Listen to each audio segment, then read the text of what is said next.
Okay, so this one says, is it true that having bone fixators makes one prone to electrocution?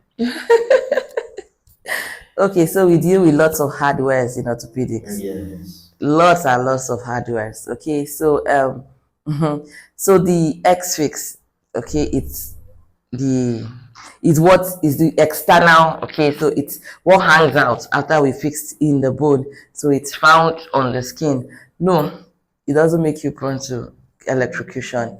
Okay, we use that because there is an open wound, so we cannot put what we call the implant. Okay, we can't do an internal fixation because there's an open wound. If we do that, there'll be infection and the bone will be infected. And what we dread is bone infection. We dread it. Okay, so it does not cause electrocution. The only thing is there's just a little disadvantage. People will keep looking at you, and then if you go to the bank, it will keep beeping. That beep, but no electrocution. Okay, all right, thank you. So the next question on our list is, Okay. So this one says, is it true that having implants makes one prone to bone cancers? Nope. I mean, we've used implants for years. Okay, we've not heard that research, we've not seen that our patients have not come down with bone cancers. Bone cancers cannot be explained, all right, just like every other cancer. It's idiopathic. There are risk factors, but implant use is not a risk factor. Okay, so yes, I see people fear that a lot. You're like, come and remove this thing from my bone. they don't want the thing to be there. And we keep telling them, sir, sometimes we remove it, we will fracture sometimes. So, and people have carried this.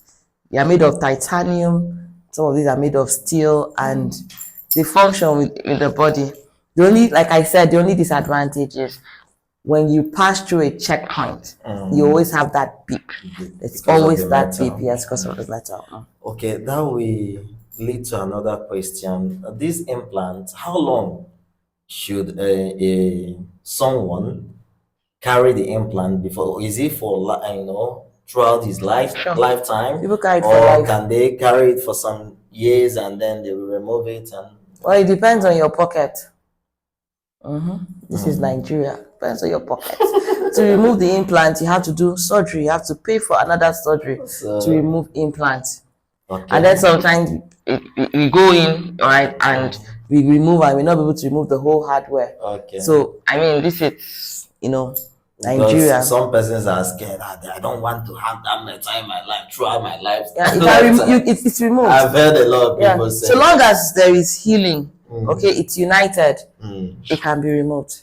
Okay. But people have carried it for a lifetime, and there's been no issues. Okay, so please, our viewers have heard from our expert, an orthopedic surgeon. So there is no cause for alarm. No, there isn't. All right, thank you so much. The next question on our list is, okay, this one says, is it true that taking soft drinks causes osteoporosis?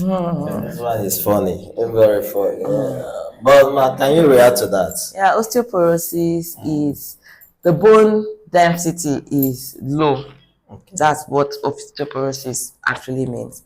So for women, that osteoporosis is common. It's common in older women. Okay. And it can occur in men, of course. Yes. But in women, when you're menstruating, okay, there's estrogen, and estrogen protects the bone. So your bone density in the younger woman it's okay. However, except there is a case of cancers, or something keeps the patient on bed, immobilization, you can't walk, you cannot, all right, so you begin to lose bone density. But for the older woman who isn't menstruating, she's in her menopause, estrogen, she has little or no estrogen.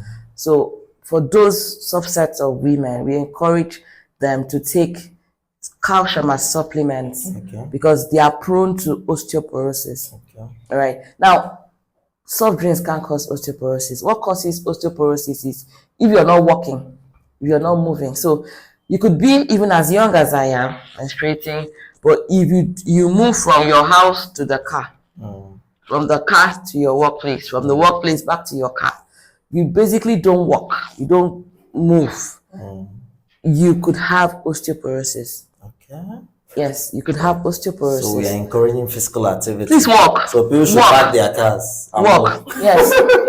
In I think somebody said something, said I forgot somewhere, but it's the university. Okay. The faculty, they give them a far place to park the car. The car park is very far from the office. It was intentional. Very intentional. Okay. And the older people had very fine car park, but theirs was farther.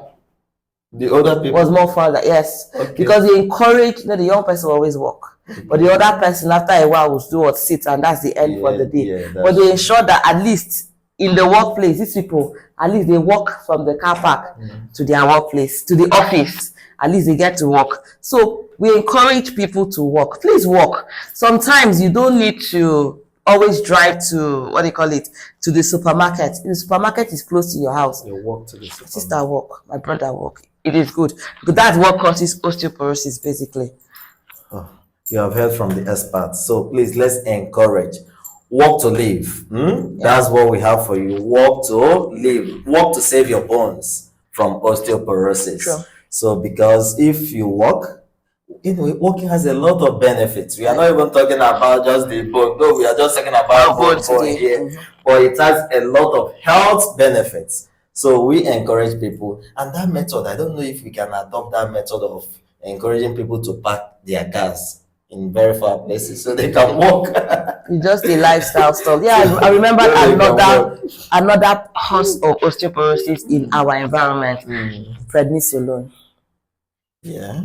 Prednisolone, as many people would know and it. People abuse that. Oh my God. Because they have pains, they go to the chemist or even the pharmacist and they are given this drug. And they note it because prednisolone is a wonder for pain.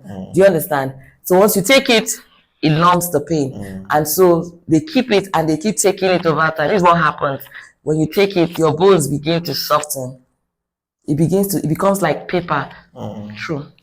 So, and then you're prone to fractures. Any small thing, you fracture. So please, that is one of the dangers. So please, I want to beg, if you're a pharmacist, okay, please, if you have to prescribe this steroid to someone, please do it utmost care. Please.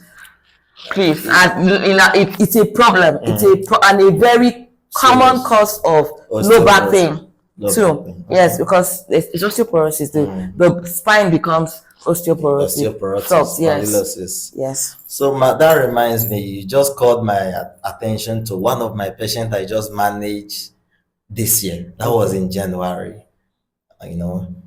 Our patient, we keep our patient privacy. Sure.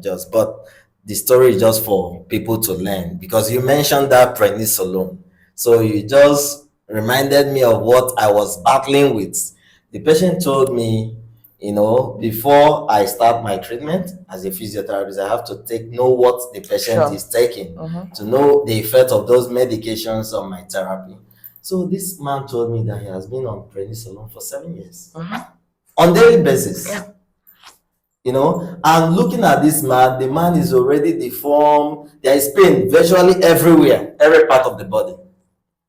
There is pain, though he's asthmatic. Though I know he was also taking it to also assist, maybe the asthmatic condition and all that. I'm sure he stopped because he stopped speaking with his doctor because the doctor would not place a patient, an asthmatic patient for 7 years. He has taken it for a long time. So he is coming with he came to me complaining of waist pain, but knee pain, shoulder, there's pain everywhere.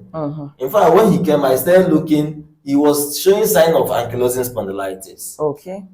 So it was even with all the treatment, after I will spend a lot of time, do whatever I have to do for this man, but the man will still not get better. And another thing that is, he was addicted to those prednisolone, all those ibuprofen, and other ones that he has. And in cases like that, the prednisolone, you need to taper it. You don't just stop. If you stop, his body is already surviving on it.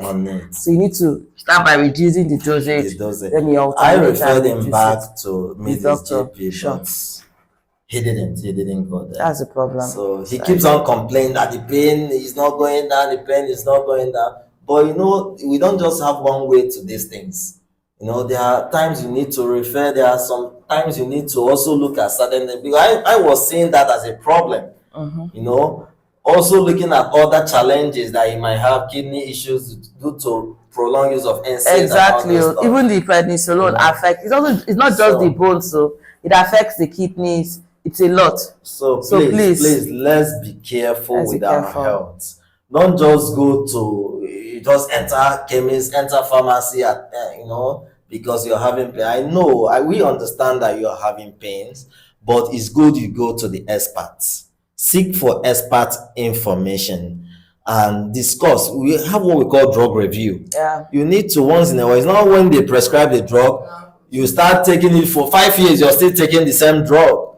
You don't even go back to your doctor for a drug review. Please, while we are here in Best Life Health and bringing in different specialists from different fields, is to promote our health, to help us to start changing the misconception, the wrong things we do that affects impact our health negatively, so that we can improve on our health seeking habit. Remember, we are here to serve you. So thank you so much for staying with us, viewers. I believe you have learned a lot, and I want to especially thank our orthopedic surgeon, Dr. Oba. Thank you so much, ma, for coming. You're welcome. Thank you so much. Thank you for the opportunity. Thank you. We appreciate, and I believe our viewers also appreciate all you have taught them. We believe that they are going to put into practice what they have learned. So thank you so much. We have to call it up. Bye. See you next time.